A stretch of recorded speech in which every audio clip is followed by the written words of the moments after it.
離婚が成立し、いよいよ高志から一銭も回収できないと知った取り立て屋は、高志の実家に目をつけた。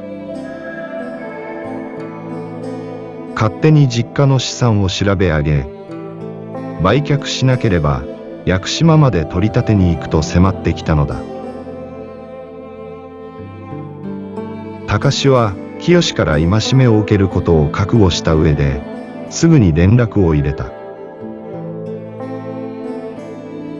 事情を聞いた清は案の定、開口一番、バカ者が、と電話口で叫んだが、何より地位や名声を重んじる清は、地元で変な噂が立つ前に、片をつけようと。旅館を一つ処分して、高志の借金に充てることにした。それからの高志は、清に頭が上がらなかった。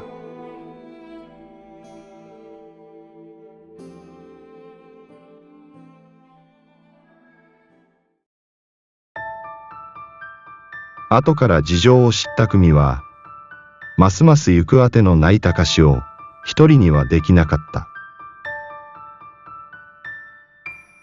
ほどなく二人は身を寄せ合うように久美のアパートで一緒に暮らし始めた。二人の生活はつつましく貧しいものであったが、決して不幸ではなかった。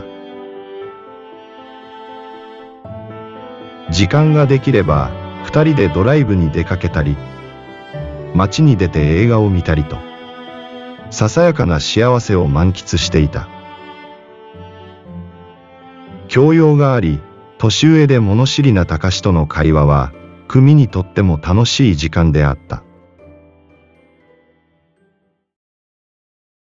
そんな折、千恵から連絡があった。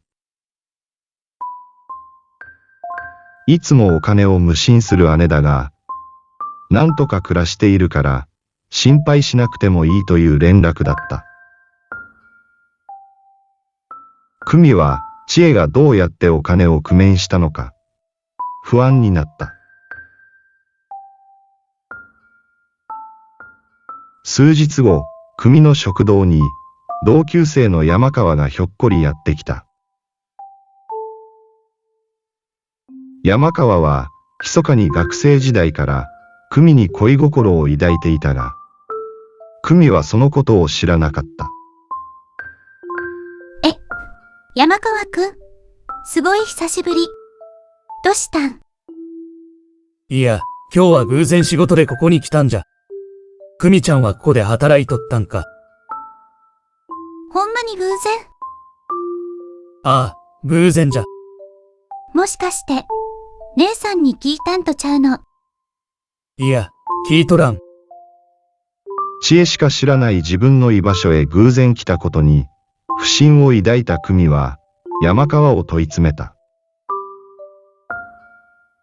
しかし、何度問い詰めても、山川は偶然来たと繰り返すだけだ。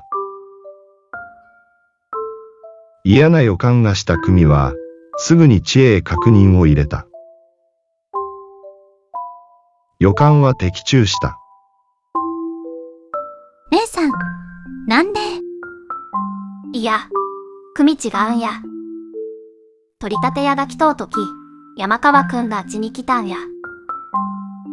それで見かねて用立ててくれたんや。それから、来るたんびにお金貸してくれてな。久美は愕然とした。山川は、千恵から久美の居場所を教えてもらう代わりに、お金を融通していたのだ。自分だけならまだしも、千恵が友達にまでお金を借りていたとは。もう、田舎に戻ることもできない。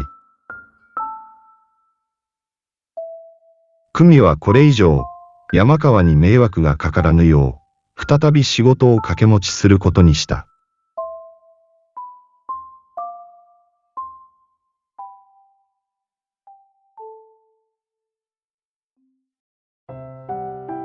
そんなある日、久美が勤めていた食堂に、警察がやってきた。偶然帰省した巴から、久美の居場所を聞いて、和夫に知れたのだ。久美と別れた巴はあれから、幾度となく千恵のもとへ訪れ、久美の居場所を聞いていた。心配かけるからと千恵から口止めされていたが、田舎に帰省した際、娘を案じ、憔悴しているみゆきの姿に、うっかり口を滑らせてしまったのだ。久美の身元を確認した警官は、すぐに父の和夫に一報を入れた。